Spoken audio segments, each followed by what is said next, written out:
If I were to point out how insane it is that he is not fighting Tony Ferguson, here is exactly how I would do it. Nick Diaz, when he went on his last run, won 1, 2, 3, 4, 5, 6, 7, 8, 9, 10, 11, 12, 13, 14, 15, 16 in a row. 16 in a row, okay?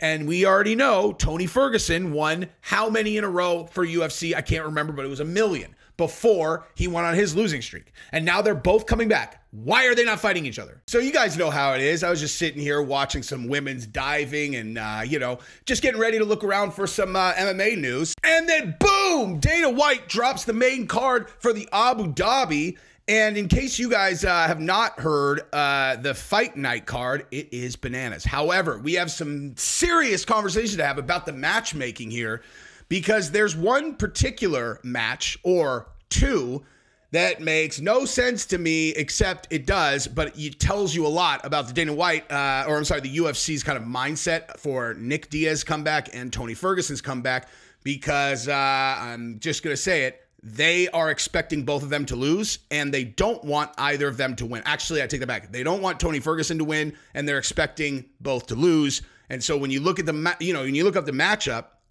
it's pretty clear like what they're doing there. I'm going to talk about that. But also we're going to talk about how exciting the rest of this card is, because it is absolutely incredible. And that is what we're going to do. Go ahead and like the video if you don't mind, and subscribe to the channel if you haven't yet. You know the deal. We're handshaking it. I love you guys. Now, real quick, I want to start with this story before we get into the Abu Dhabi card.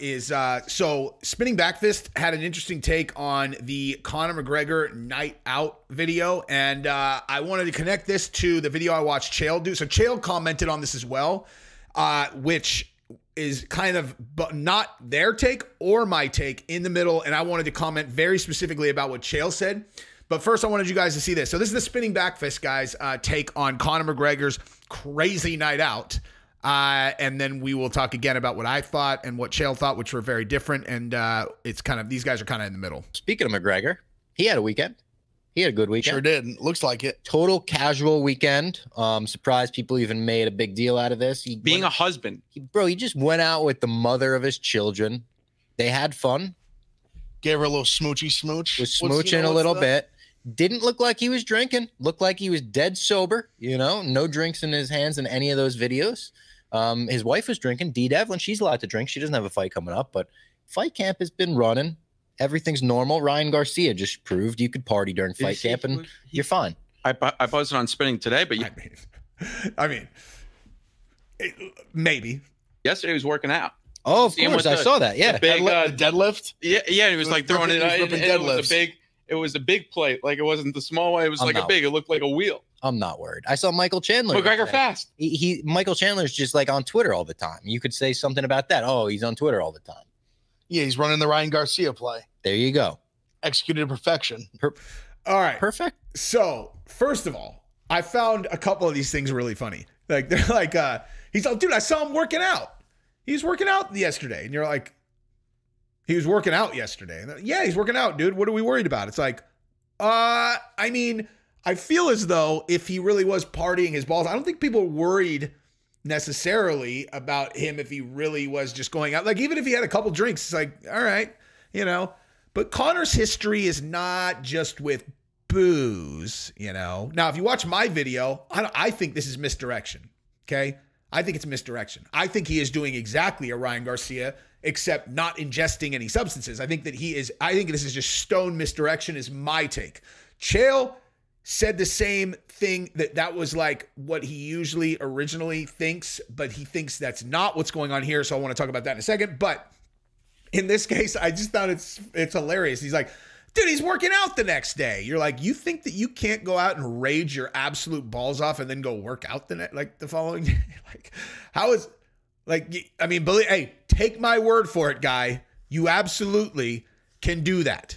100,000%. You can do that.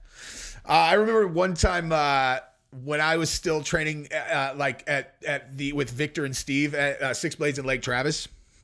We were before I moved to headquarters, Gabi and I, we were in Cabo for 7 straight days and nights. We absolutely raged. Like we were in college for 7 straight days. If anybody was in fight camp and behaved the way that we did in that resort, that would be one of the most wildly irresponsible things in the history of the fight business. I'm sure people have done it before, but we were going all out. And the first day back, we got back on Sunday night. I was dying on Monday, but I had a no tolerance policy for skipping class. I was going every single day, no matter what, like no excuses. That was a deal I made with myself. I was like, I don't care, no matter what, absolutely no matter what, I will always make class. And so I went to class, right? And there's, without getting into specifics, that was the only day that I lost a round to a dude that I measured myself against that year, where I lost. He choked me out twice, and I was like, damn it. It's not like I told him, but there are ways to measure how well you're performing, but you can show up even if you're being wildly irresponsible. That said, this is totally irrelevant as it relates to Conor, because I do think that it is all marketing. If he just went out there and he just was having a couple drinks and having a good time with D, then who cares? Who cares what he's doing? You know what I mean? But if he's out, or doing other things, then maybe people have something to be concerned about. All right. So now what Chael said, and this is why I wanted to talk about this specifically, is Chael said that he normally suspects that someone is out, marketing when they behave this way, right? Like he's out, he's holding his own phone. I said this exact same thing. I was like, he's out holding his own phone, right? Like he's holding his own phone. Like clearly he wants to put this out. And so I think that he is doing it as, marketing or misdirection or whatever. And what Chael said was, he's like, normally I would think that too. However, this event is sold out. Like this event's sold out. So why would he do that? Like it's already the highest gate ever. Everything is sold out. There is no need to promote this fight anymore. So why would someone do that? That's why he does not think that that is what this is, because Conor would have no reason to do it. I'm going to push back on that. And here's the only reason that I think that is not accurate is because to me, it's not about marketing to sell tickets, right? Like Conor's a guy who's thinking about legacy as well as playing around with his opponent's mind, right? Now, I don't know for sure. I have no idea. Chael could be completely right. He could be raging.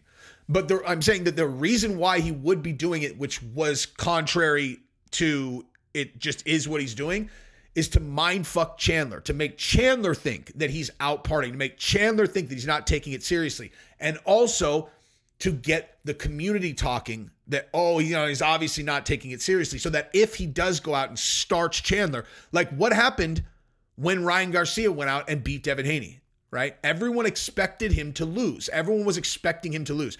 There's 2 ways that you can play around with people's expectations of a fight as it relates to, having them get the impression that you want after the fight, right? Either you make an outlandish prediction, right? If you're Conor McGregor, I'm going to beat Jose Aldo in the first round. He's not going to make it out of a round. A guy who hasn't lost in 12 years or whatever. And then you do it and be like, oh my God, Mystic Max strikes. So it's like you make an outlandish prediction. Conor's not in a position to do that anymore. He's not in a position to do that anymore. Okay? In order to play around with people's expectations and have it hit them like, what? This is what he's looking for. No! The way that he has to do that now is make people believe that he's unprepared, to get people to believe that he's been out partying this whole time, that he's not taking it seriously enough, and that he probably will not win. Okay? And how would he do that? He would create the impression that he is unprepared by going out and taking videos of himself partying, and he knows, dude. He knows people are going to be like, he's probably doing yayo in the bathroom and blah, blah, blah. If he's just out having a good time with D and he has no intention of putting that footage out, why is he filming all of it? He's just out having a good time. He wanted to put that footage out, and then he deletes it on purpose, puts it out and then deletes it. Makes it seem like he put it out when he was, oh shit, I got to take it down. He knows. Why on earth would he take it down off of Twitter? Think about that. Okay? Why would he take it down off Twitter? By the way, 100% confirmed that Dana and Howie Mandel was fake. By the way, 100% confirmed. That is not up for debate anymore. Dana admitted it. It's not up. He admitted it to a room full of people. It's fake.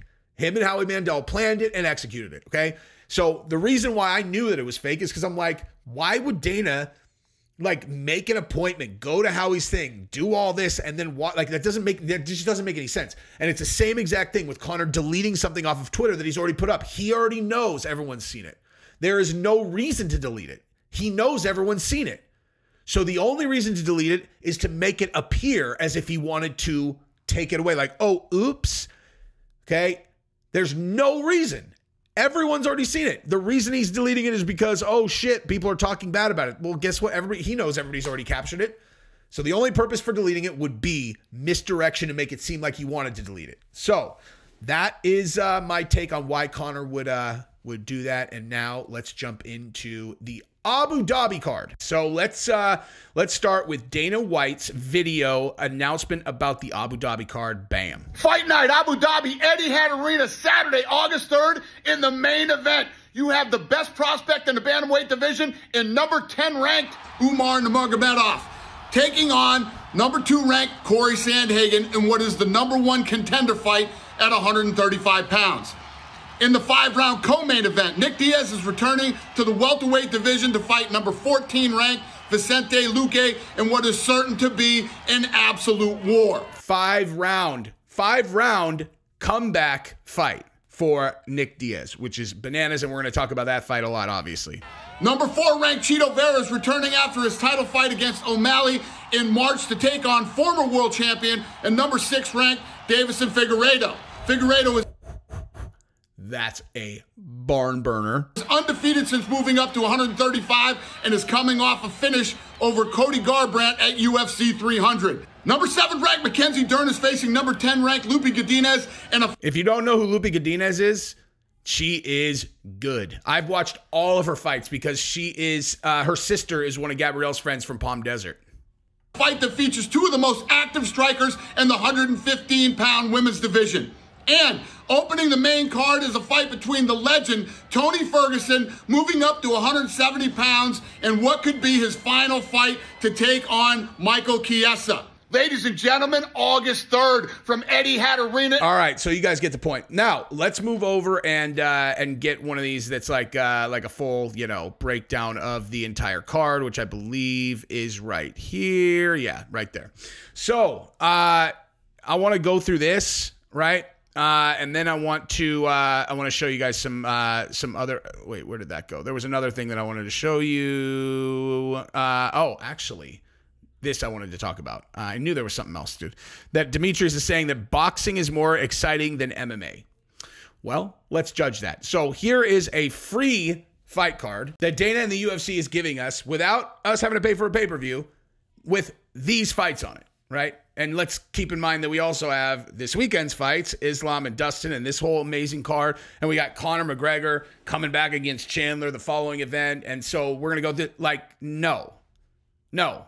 Boxing is not better than MMA. There has been an incredible resurgence of excitement about boxing recently, but I'm going to have to push back on that particular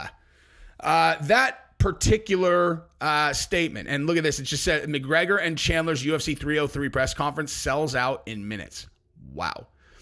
That is expected and awesome. All right. So the first fight of the night, Corey Sandhagen against Umar Nurmagomedov. That is an amazing fight. Very interesting fight too, because you have a tremendous grappling advantage on the Umar side. And I think on the striking, Corey is in a different stratosphere from anybody that Umar's faced before. I look at Sandhagen's fight against Aljo, and he's had trouble, with guys that are able to get him down and take his back.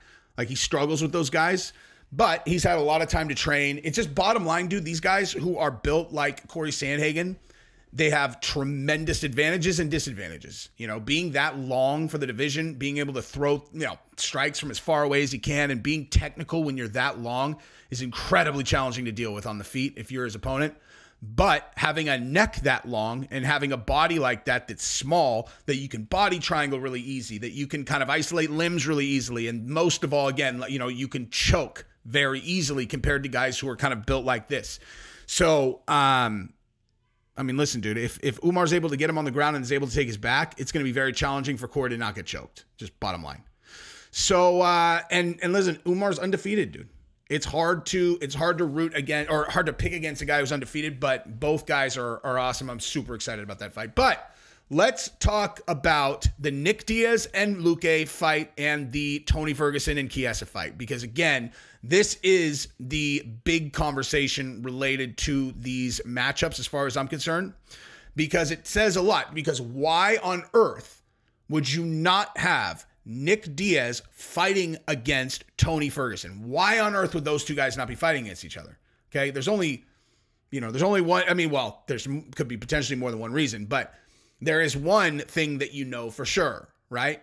Is that you are looking at these two guys as a vehicle for which you can push a new fighter up. Okay, and that's not because the UFC dislikes Tony Ferguson or Nick Diaz, but they're realistic. Tony Ferguson, they are trying to lose another fight so that they can make him retire. But they are doing so with a fighter who is unlikely to cause a lot of head trauma. Okay? Michael Chiesa, that's not an accident. Okay? That's a guy who is a very, very strong elite grappler who has never really put a lot of head trauma on a guy that he's beat. And so that's like, let's get him in there. Let's have him dominate Tony grappling and let's have him choke him and we'll be done with it. And then Tony's only lost 7 or 8 in a row or whatever it is. I heard someone say 7 in a row. I thought it was 8 in a row. But either way, that'll be the end, and we can get Tony on his way out without him getting hurt. Like I see this as like a mercy kill. That honestly, that is how I look at that matchup, is like that's a mercy kill.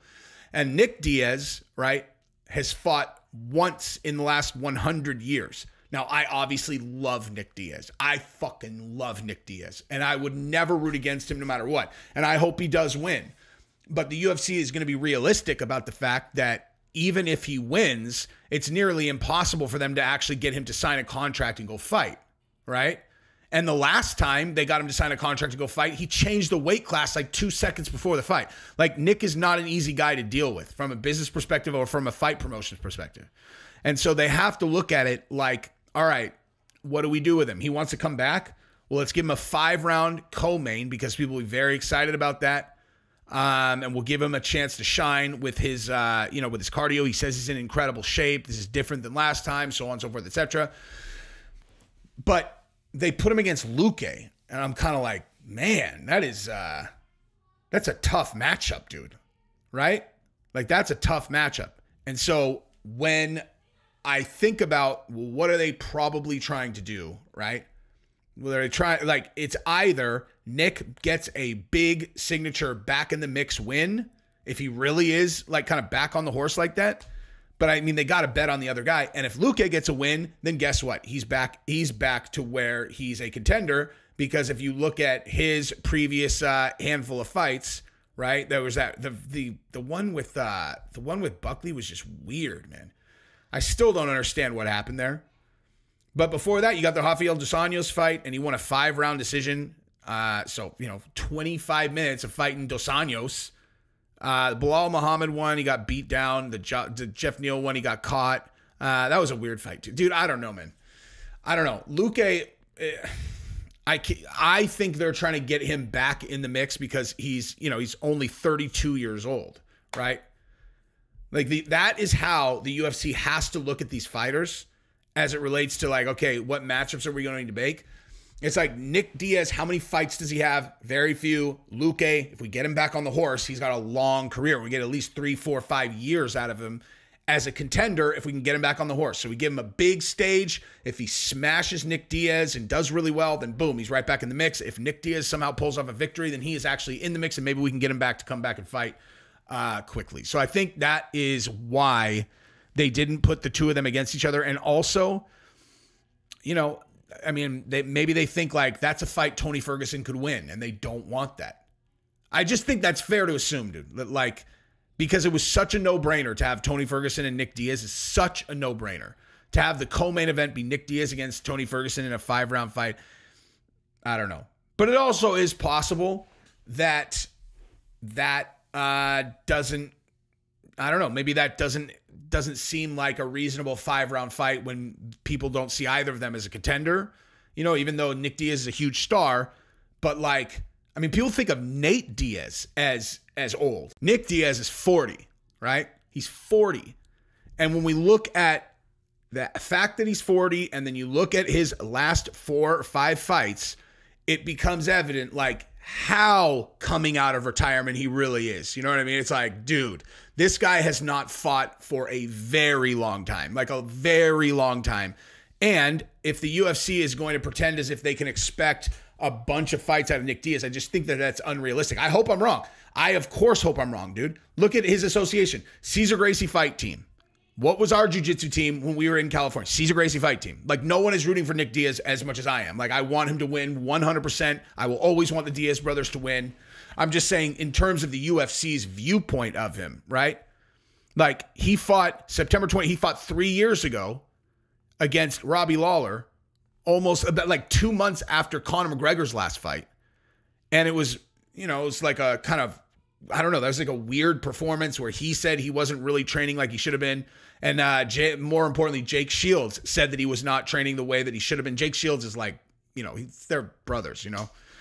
But then before that, the previous fight before that was his fight against Anderson Silva, which is January 2015. Okay? January 2015. It may as well have been, you know, a month earlier, it would have been 2014. So you're almost talking a decade off. And before that, it was March 2013. Okay, his last win was in 2011.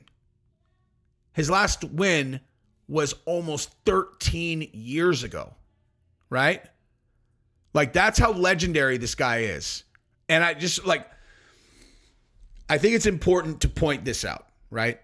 If we're going to look at his last few fights so that people who are new to the sport understand why people are still excited about Nick Diaz fighting. Because you go here, they're like, I don't get it, dude. I mean, I know he's Nate's brother, but he fought once 3 years ago, and then over here he has a couple other losses. Like, the guy hasn't won in 14 years. It's like, yeah, that's true. But let's just look at what that streak looked like, okay? Let's just take a look at what that looked like. Because those are the fights that he had going into his last win, right? 1, 2, 3, 4, 5, 6, 7, 8, 9, 10, 11 fights in a row. This loss to KJ Noons right here was a complete BS cut that no one thought should have stopped the fight. And then he fought KJ Noons again and he destroyed him. Okay. So even before that, look at this. Boom. So you got one, forget about that KJ Noons one. Okay. So you got 1, 2, 3, 4. Oh, I'm sorry. In this Takanori Gomi one right here with the no contest, that was a win also that they overturned because of a cannabis test. Okay. So 1, 2, 3, 4, 5, 6, 7, 8, 9, 10, 11, 12, 13, 14, 15, 16 in a row. 16 in a row going into 2011. Okay. And then he lost these ones. And then we end up, with this comeback fight now. So if I were to point out how insane it is that he is not fighting Tony Ferguson, here is exactly how I would do it. Nick Diaz, when he went on his last run, won 1, 2, 3, 4, 5, 6, 7, 8, 9, 10, 11, 12, 13, 14, 15, 16 in a row. 16 in a row, okay? And we already know Tony Ferguson won how many in a row for UFC? I can't remember, but it was 1 million before he went on his losing streak. And now they're both coming back. Why are they not fighting each other? I mean, I already talked about it, but like, it was a no-brainer to make that fight, in my opinion.